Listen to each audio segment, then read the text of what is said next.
Bienvenue dans cette nouvelle édition du QG News. Voici les titres de l'actualité. En République démocratique du Congo, la Cour constitutionnelle dispose de quelques jours pour examiner les recours de Martin Fayulu. Il conteste les résultats de l'élection présidentielle où il est arrivé deuxième selon la CENI. En détention depuis plus de 7 ans pour crimes contre l'humanité, l'ancien chef d'État Laurent Gbagbo a été acquitté par la Cour pénale internationale. Les juges ont ordonné sa libération immédiate, un verdict suspendu à la demande du procureur. Et puis la culture africaine est à découvrir ou à redécouvrir le 24 janvier au cours de la journée mondiale de la culture africaine. Cette journée a pour optique de promouvoir l'art, les coutumes et les valeurs africaines. En République démocratique du Congo, la Cour constitutionnelle commence ce mardi 15 janvier à examiner le recours déposé par le candidat de l'opposition Martin Fayulu. Il revendique une victoire avec 61% des voix et conteste les résultats provisoires publiés par la CENI. La Cour a 8 jours pour prendre sa décision. Elle sera communiquée ce samedi 19 janvier. Pour l'analyste politique Martin Ziako, le vainqueur de ce scrutin, Félix Tshisekedi, a lui aussi tout intérêt de s'investir pour la vérité des urnes. Écoutons-le. Si le président proclamé par la CENI venait à s'investir pour que la vérité des urnes puisse éclater et que celle-ci venait à jouer en sa faveur, elle pourrait alors espérer avoir assez de marge de manœuvre, de négocier à l'interne avec le FCC pour élargir son escarcelle et espérer que dans le concret, il puisse avoir assez de possibilités d'imposer sa marque de gouvernance, son style de gestion du pays. Mais s'il ne réussit pas à s'investir pour faire éclater la vérité des urnes, ça signifie que tacitement, l'on pourrait penser qu'il y aurait anguille sous roche, ce qui jouerait en sa défaveur et limiterait sa marge de déploiement et de mobilisation pour dégager une majorité à travers une transhumance politique qui jouerait en sa faveur et qui limiterait les capacités de pression du FCC à son encontre. L'ancien président ivoirien Laurent Gbagbo est acquitté. L'ancien président de Côte d'Ivoire et l'ancien chef des jeunes patriotes Charles Blé Goudé ont été blanchis ce mardi 15 janvier de toutes les charges à leur encontre pour crimes contre l'humanité et pour crimes de guerre.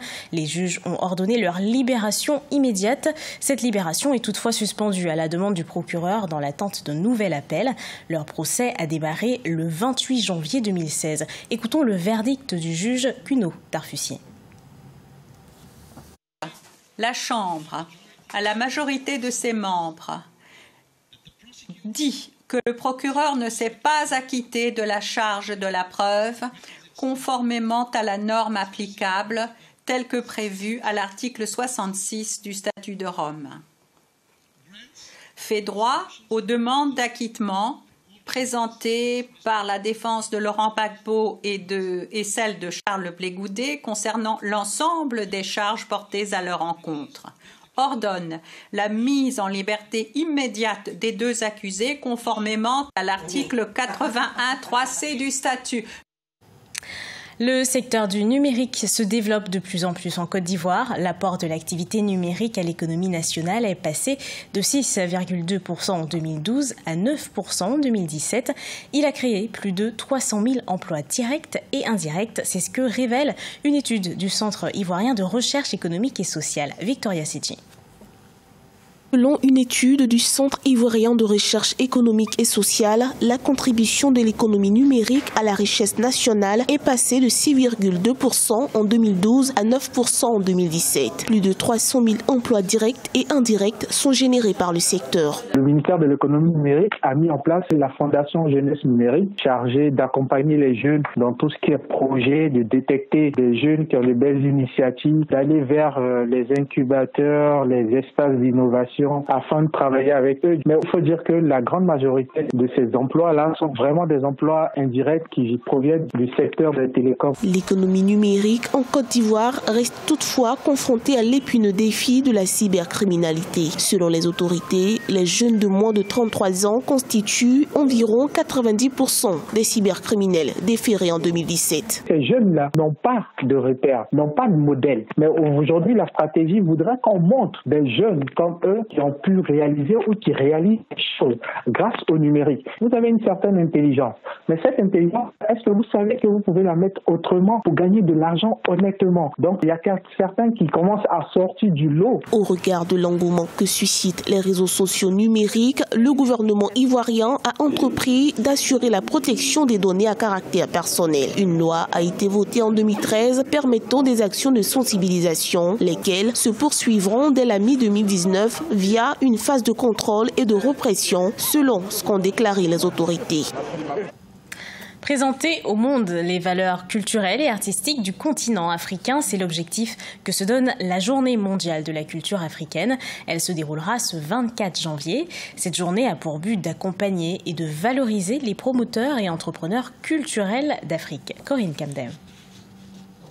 Après une première édition à Bamako au Mali qui a rencontré un franc succès, la deuxième édition de la JMCA, la Journée mondiale de la culture africaine et afrodescendante, sera célébrée ce 24 janvier 2019, avec pour objectif célébrer le berceau de l'humanité. Pour la première fois, les festivités auront lieu en Afrique du Nord, placée sous le haut patronage du chef de gouvernement de la Tunisie, à la Cité de la Culture de Tunis. La Journée mondiale de la culture africaine est une démarche qui consiste justement à mettre le projecteur sur le berceau de l'humanité. Un jour dans l'année pour justement célébrer d'où tout a commencé pour l'humanité. L'origine de la Journée mondiale de la culture africaine est une des recommandations fortes issues du premier congrès panafricain. L'objectif essentiel de la JMCA est de contribuer à faire rayonner la culture africaine à travers le continent et à l'international en faisant la promotion de sa richesse, de sa créativité et de son apport aux autres cultures. De même, cette manifestation permet d'accompagner et de valoriser les promoteurs et entrepreneurs culturels du continent et de sa diaspora en soutenant les initiatives de divers talents. Au programme, humour, musique, danse, cinéma, exposition, art culinaire, mode et conférences. La Journée mondiale de la culture africaine n'est pas juste une manière de réveiller, comment dirais-je, la jeunesse pour retourner à leur source originelle. Mais c'est une manière, en tout cas pour nous qui sommes des initiateurs, de mettre sur pied une agora. C'est à chacun de nous de prendre le 24 janvier pour symboliser son africanité. C'est à chacun de nous de prendre le 24 janvier comme justement son repère. À l'origine de l'événement, le RAPEC, le réseau africain des promoteurs et des entrepreneurs culturels. Fondé en 2007, la structure ambitionne de contribuer à la promotion de la culture africaine en rapprochant les promoteurs et les entrepreneurs culturels, mais aussi en plaçant la culture au centre des préoccupations des dirigeants du continent. Ce journal a été préparé par l'ensemble de la rédaction. Merci de l'avoir suivi. Retrouvez dans un instant une nouvelle édition d'Actualité sur Africa 24.